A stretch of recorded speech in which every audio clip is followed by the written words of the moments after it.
Hello there, Leos. Welcome to your tarot reading. I am so terribly sorry that this video is so late. I hope it is still helpful for you. I hope you are still finding it, that it resonates.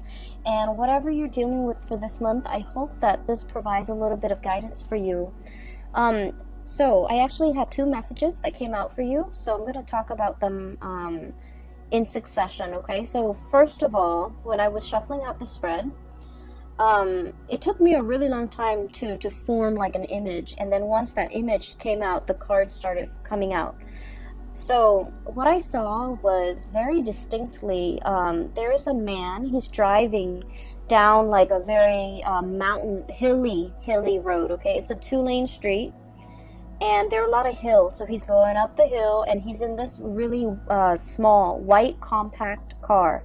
It's a very small car. It looks almost like the 80s in rural America somewhere. It looks like the 80s. So he's like, I can only see the back of the car. And then he goes up the hill, and then as he descends the hill, you see this power plant, okay? And power plants has that insignia that denotes radiation. So there's a power plant. It's white. It's looming in the distance. So it seems like that's his final destination. And then you see him getting closer and closer. The power plant looms larger and larger. It's emitting smoke. And then his car kind of stops at the gate. There's like security. He gets through, gets to the base of the power plant, and he steps out of the car with a full suit and also his briefcase, okay? So I was thinking that he works there. He works in this very intimidating, looming, like, it seems like for many of you, you might work in an environment, in an organization that is like heavily scrutinized. Okay, that's what it feels like to me, because the power plant is huge. It's emitting smoke, so who knows what it's allowing to leak into the environment, right? And then on top of that, it has this huge radiation sign. Okay, is huge. The emblem is like on the side of those smokestacks almost.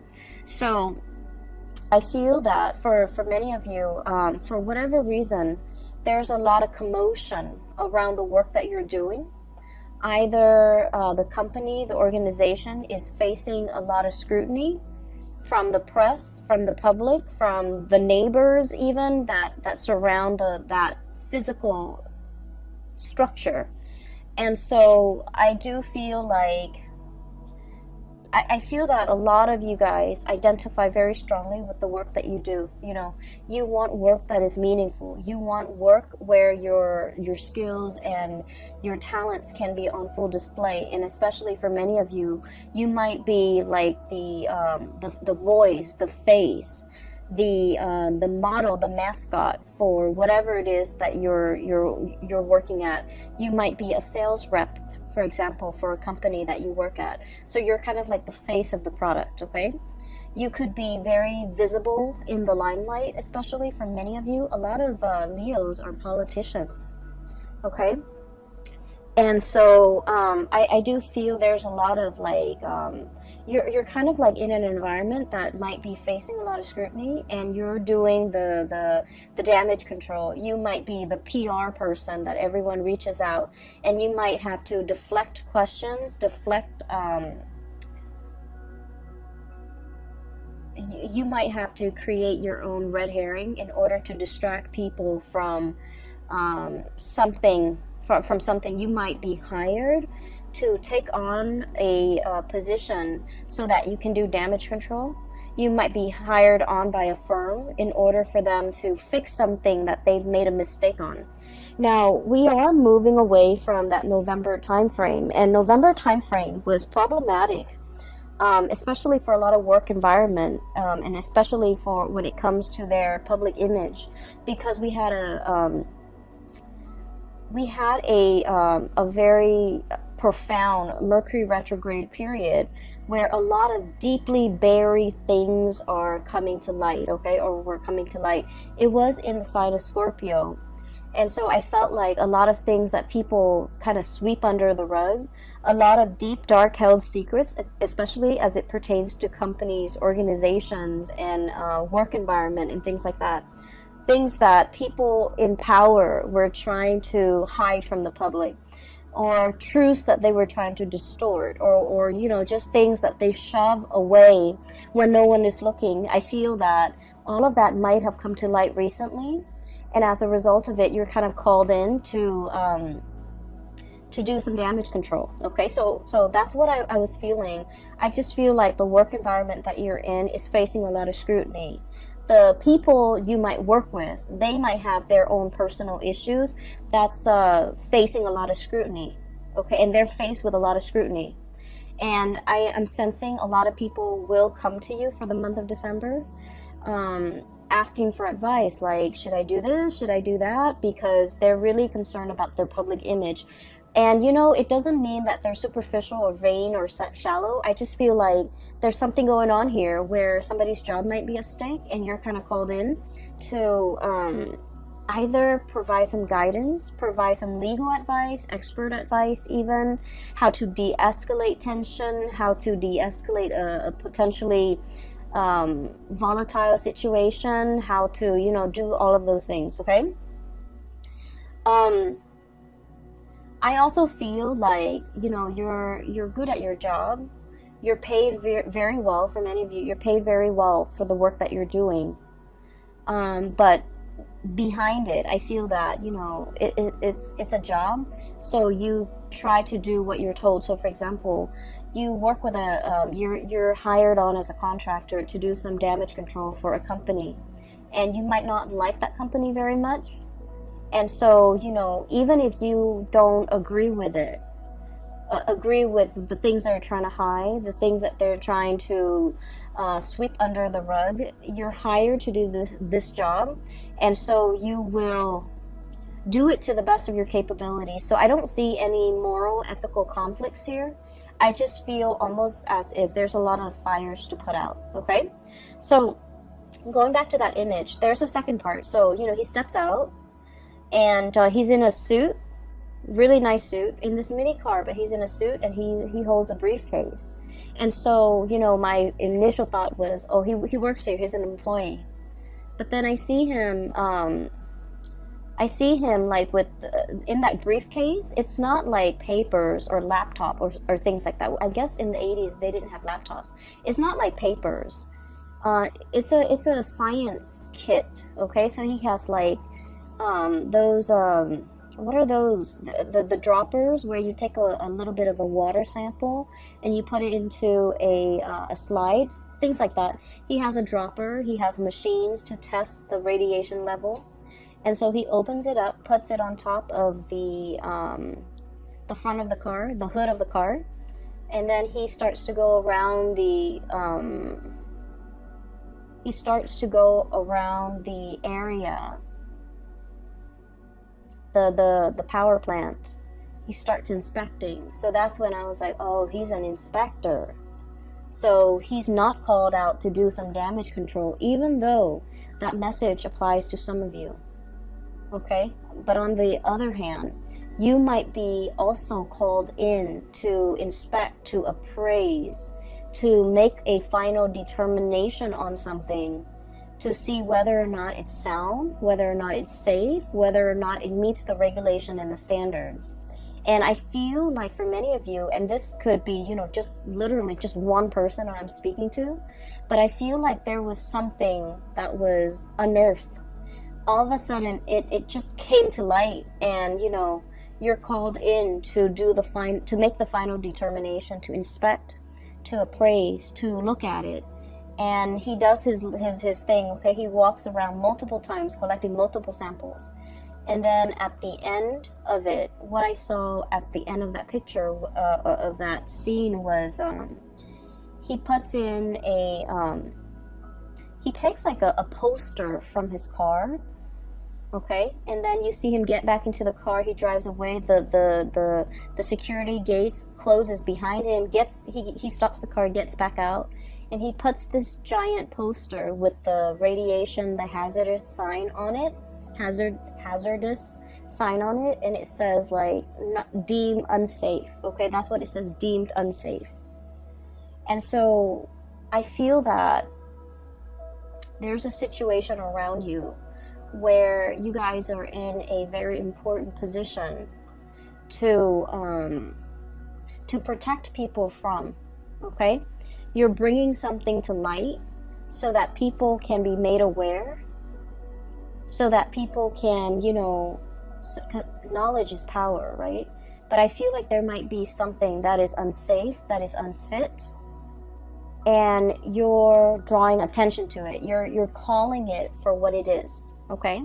So in a way, this could be in a work environment, but then I also feel that for many of you, the word unfit parent came in, okay?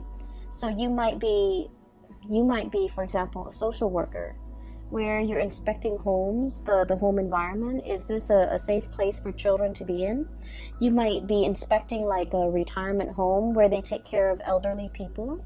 You might be inspecting like a preschool, even a high school. You might be like, you know, one of those superintendents or one of those inspectors, academic inspectors, to make sure something is meeting the requirements, it's passing, you know, the regulations and the codes, and make sure other people are abiding by it, because if they don't abide by it, it can cause long-term negative impact on not only, you know, the people that are involved, but the surrounding area. Hence this power plant, okay? It generates power for the entire area, and if something happens to it, it will affect negatively the entire area in terms of, you know, power surges, or even worse, like chemical spills and things like that. So I feel that you're taking your job very seriously, and you're wielding a lot of power. You're wielding a tremendous amount of power, where what you say, what your findings are, what your final determination is, it will affect a lot of people. And I just have to say, Leos, you know, us fire signs were incredibly ethical. We try to always walk down that straight and narrow path, okay? We're humans. We do stray from it, okay? But I do feel that for a lot of fire signs in general, ethics and morality goes a long way. You know, there's always a right and there's always a wrong. And we don't really mix the two, okay?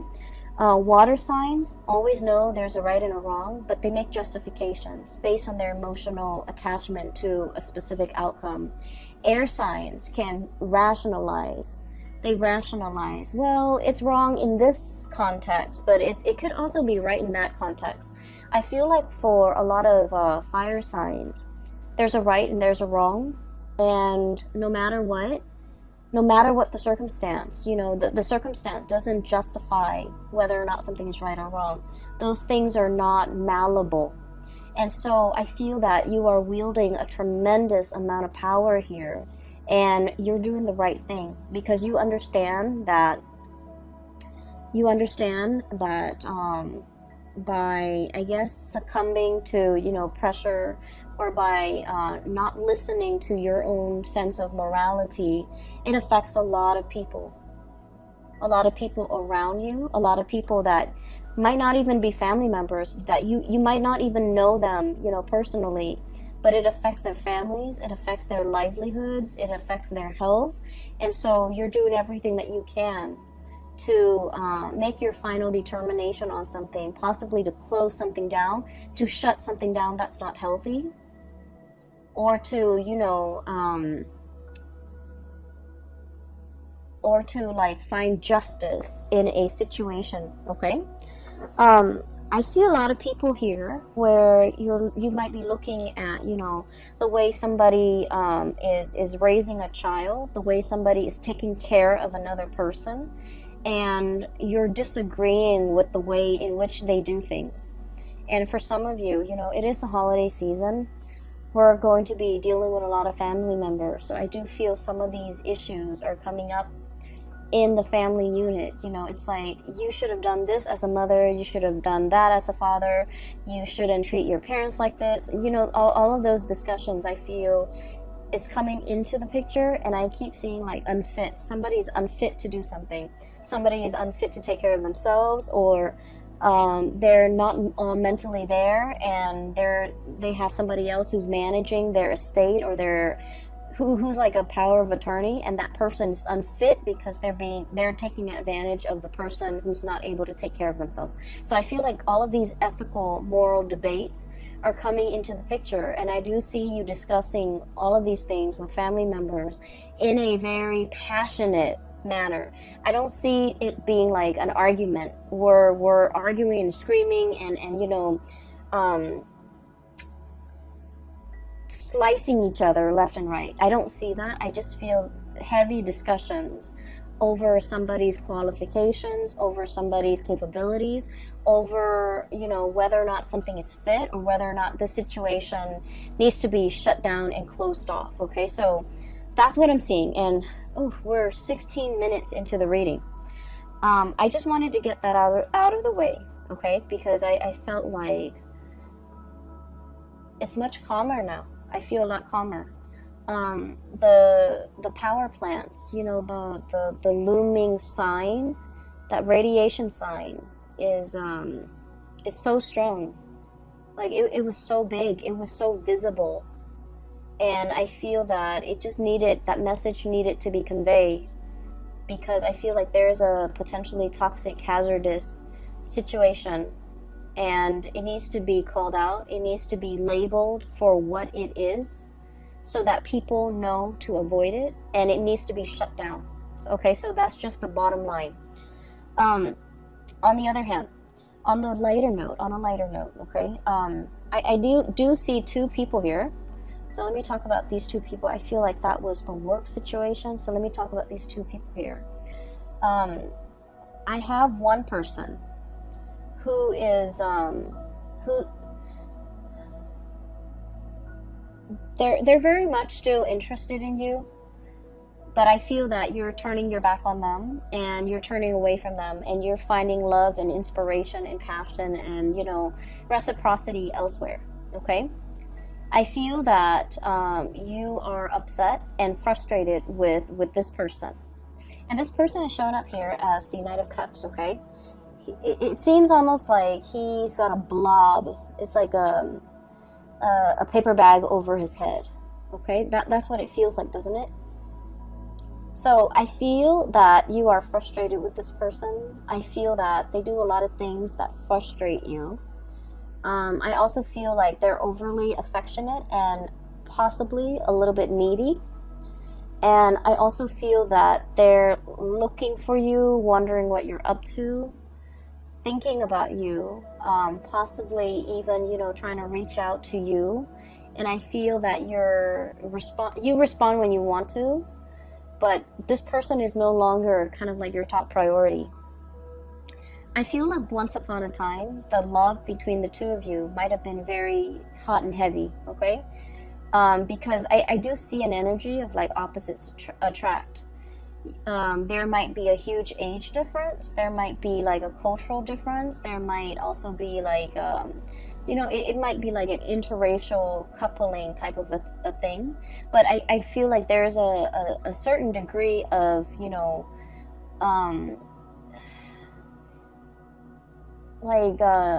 you guys are very dissimilar, okay? Very different from one another. And there's a certain degree of mismatch, and because of it, it's very passionate, it's very fun, it's exciting, but it ceases to be those things, because I do feel that you might be turning elsewhere for love and for validation and for a relationship. And so this person is wondering what you're up to. This person is like not really sure how you feel about them, and they wish they could know how you feel about them, because they're wondering and always thinking. And if you are a cross watcher and this sounds like you, I just feel like with fire signs, what you see is what you get. Okay, fire signs are very straightforward. If they're communicating with you, they like you. If they're not communicating with you, they pretty much have exited the picture. And so I feel that for many of you, you have left this person kind of like hanging, or you've just left them out in the cold. and they might, you know, be bombarding you with messages, but I do feel that your heart is already elsewhere. And then I also feel that for some of you, you might, in like at the end of the day, decide that this whatever you had with this past person, I feel like it was lacking in emotional depth. It was lacking in, like, you know, it's like you talk about one thing and then they don't have an interest in it, so they steer the subject somewhere else. Or they talk about a certain topic and you have no interest in it, and so you just kind of like change the topic. So I feel like there's very little compatibility, and it created a situation where there was no chemistry. There was no emotional depth to the conversation, to the interaction. And when you it can feel to me like it's very time consuming or quite draining to be around this person. Not because they're a bad person, it just feels to me like it requires a lot of effort just to keep the conversation going, because you guys don't have a lot in common. I do feel that they really like you, and I do feel this person is incredibly intelligent, incredibly smart, but they're very smart. Queen of Swords, super smart, okay? Their mind is very sharp. They're very discerning and perceptive, and you know, they're probably like the really book smart type of person, but emotionally they're not very intelligent.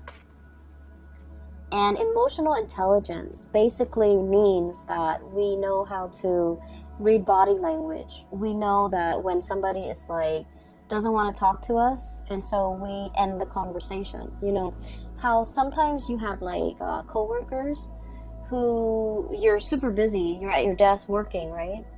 And they see that you're working, but they keep talking and talking and talking. And you don't want to be rude and tell them, hey, you know, I'm working, get out of here.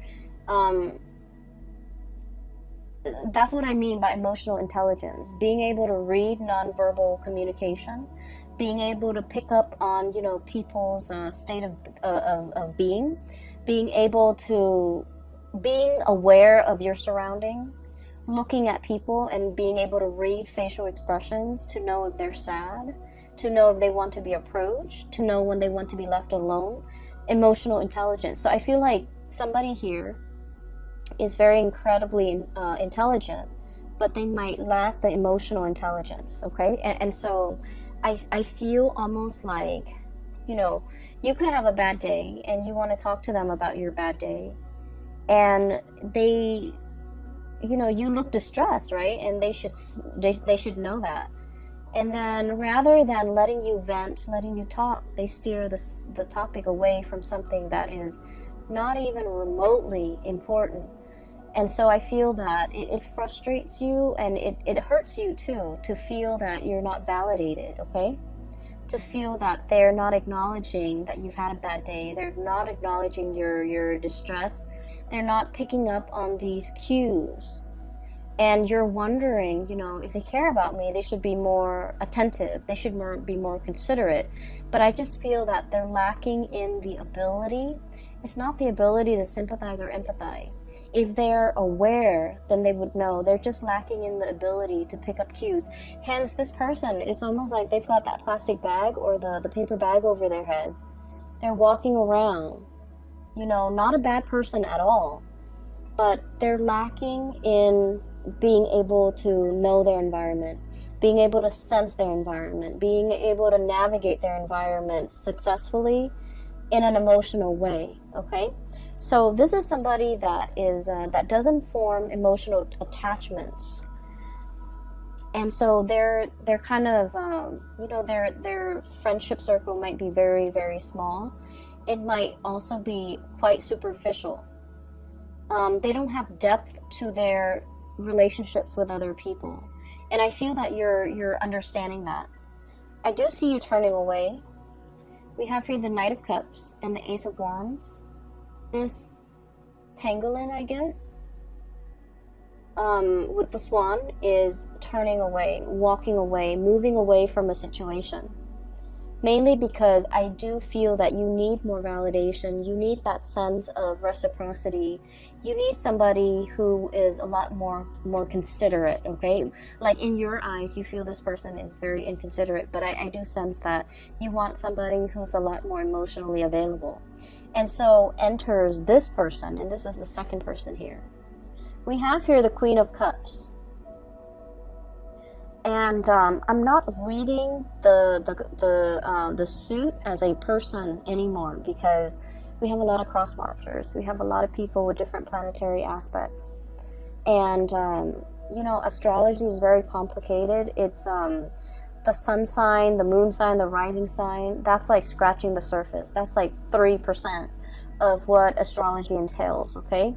And so by saying, you know, this is a water sign, sun, moon, or rising, I feel that it just glosses over the entire study of astrology. And so I'm going to read it as just, you know, the energy of a person. This is somebody who's a lot more emotionally available, okay? Just emotionally available. You have a strong emotional connection with them. And because you have such a strong emotional connection with them, you start to feel passion and chemistry with them.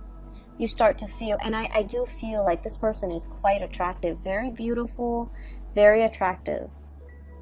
I'm seeing somebody who's like very well dressed, okay? Like they dress really, really well. They look presentable, they look very nice, they smell good, they're always clean. They're made up, so like they could have a lot of not a lot of makeup. There's nothing wrong with wearing a lot of makeup, but I feel like they're dressed to go out. Like every time you see them, they look picture perfect. They're dressed to go out. They take care of themselves. They look great. They're beautiful and attractive, and you know, they just look clean, and they just look like they know what they're doing. That they know that they're aware. You know, whereas this person was kind of like fumbling in the dark. This person is very aware, and so you're shifting from the energy of one person who's kind of clueless to another person who's a lot more, I guess, considerate, a lot more attentive, a lot more observant. A lot more observant. I also feel that you could be dating two people. One person is quite fun.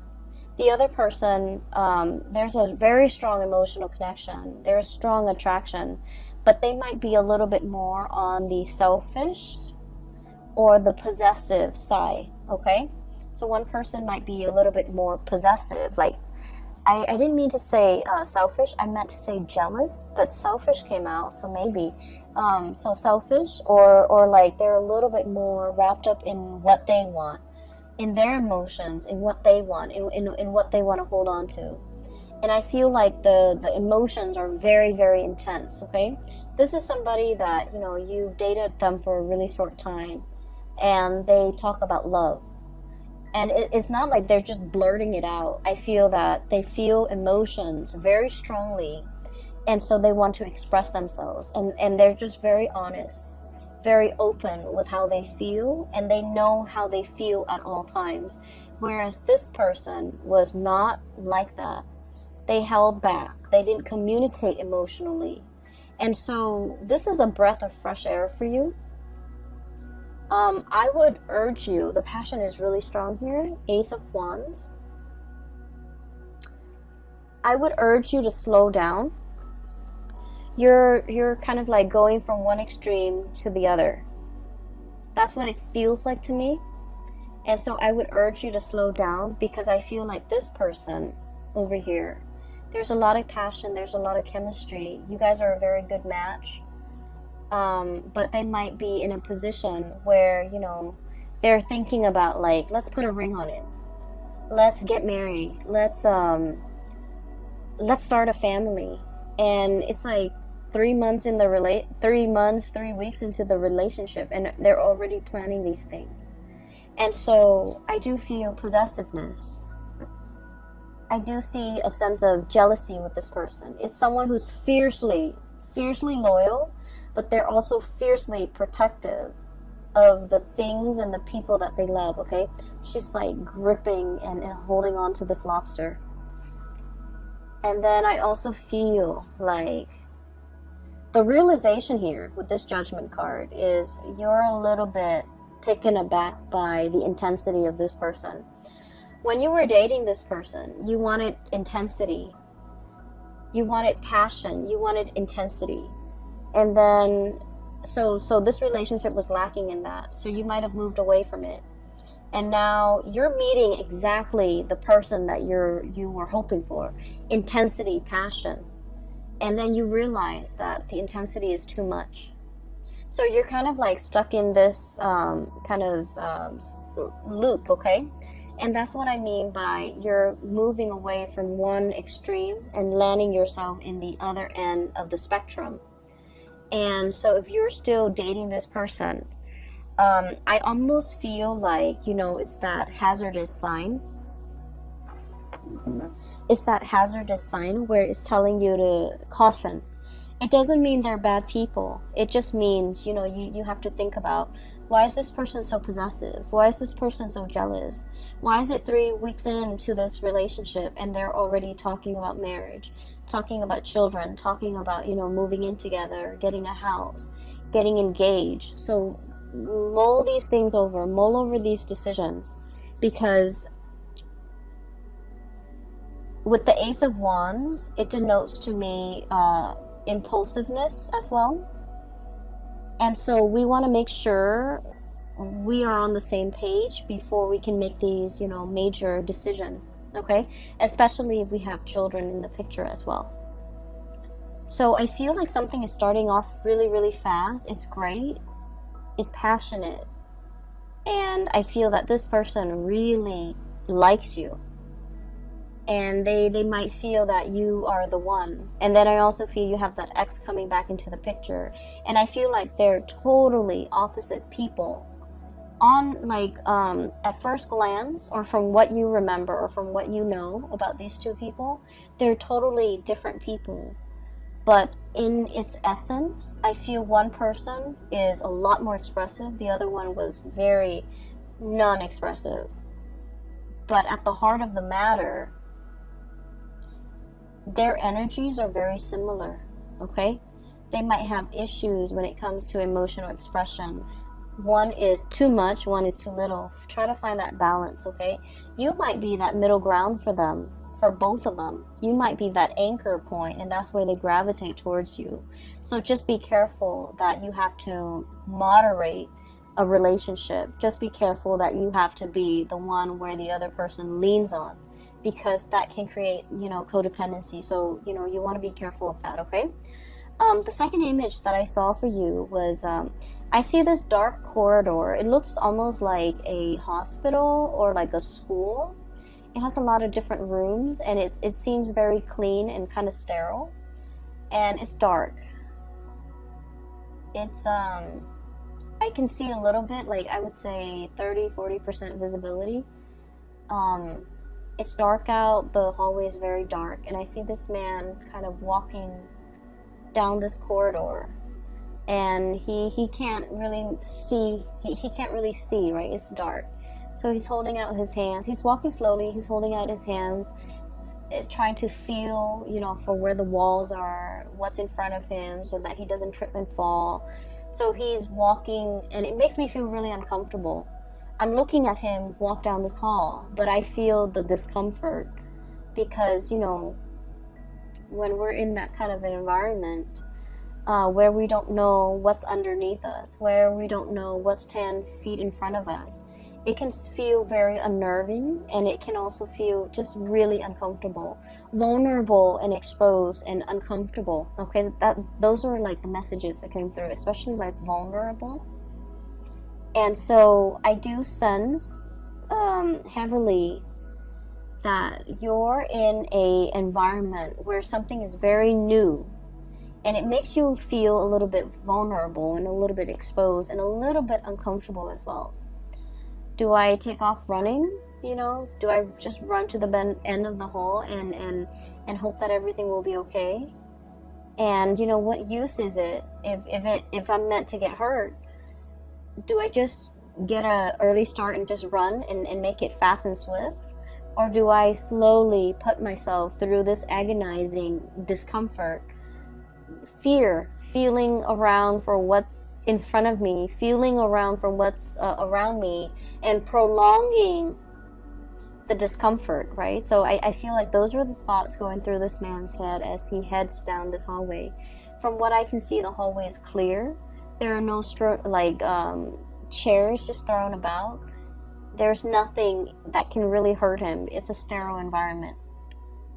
And so I just feel like a lot of what you're experiencing is the novelty, the newness of a situation where you're going to have to kind of, it's like you don't have the map, you don't have the blueprint, you don't have the previous knowledge about the situation.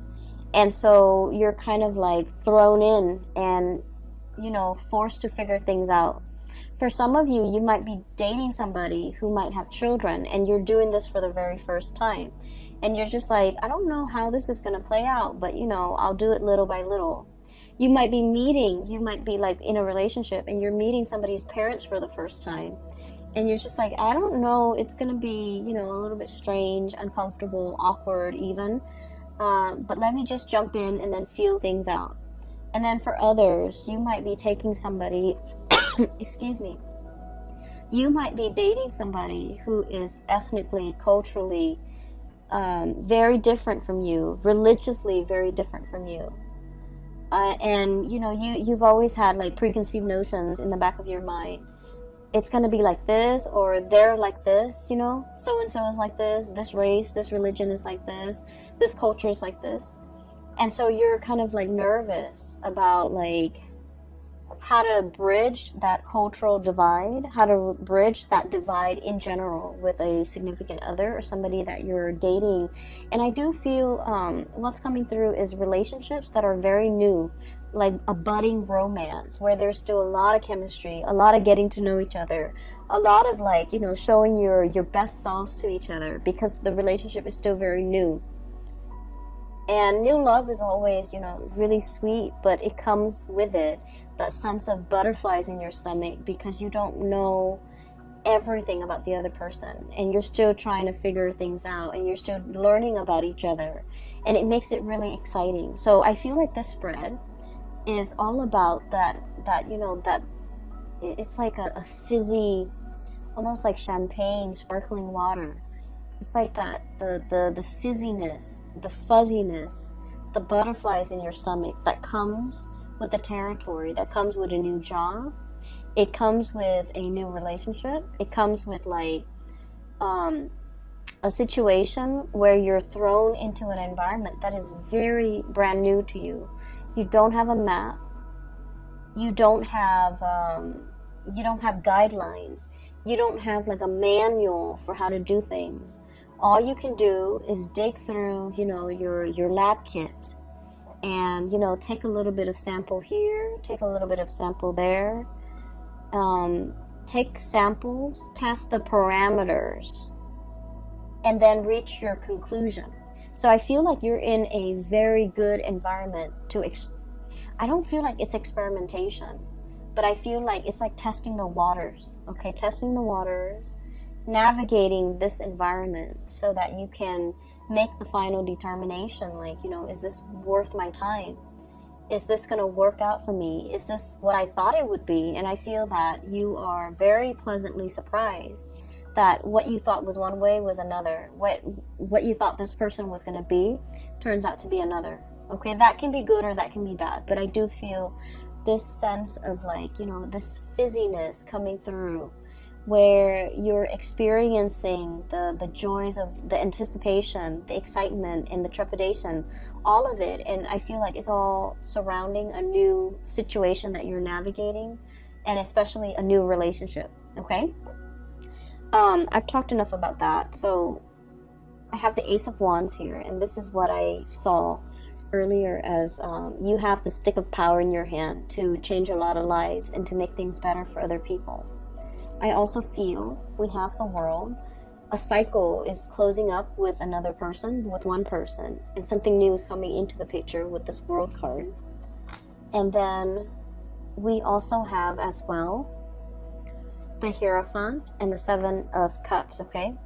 I usually look at this in tandem, like the reading the cards and how they interact with each other. This is all your findings. These are all your results. These are all the things that you imagine something to be. And you're making that final determination, writing up your analysis, writing up your assessment, writing up your findings. And, you know, people are deferring to your judgment, okay? So the last 4 cards is very much about, you know, the major energies for this year, because we have the Hierophant and the Hangman, which are major arcana cards. So I do sense here a conclusion is reached. People are waiting for your final say, for your final word, for your word of wisdom to tell them whether or not something is fit or whether or not something is a good fit. Okay, so you might even have like 2 potential suitors waiting around for you and asking you to decide. Okay, asking you to decide. Like, is it going to be me or is it going to be that other person? And I feel like you've already made up your mind, because you want to go for that relationship that has a lot more emotional depth to it. And you're meeting somebody that will show you the depth of emotion like nobody else can. Okay, I will leave it at that. Thank you so much for joining me for this reading. I hope it is helpful for you guys. And I promise you, I promise, okay? And this is no joking matter. I will get your videos out on time. For the month of January, we have the holiday season. Work is slowing down a little bit for me. So I should be able to publish them on time, all right? I wish you all a very wonderful holiday season, and I'll see you in January, okay? Take care.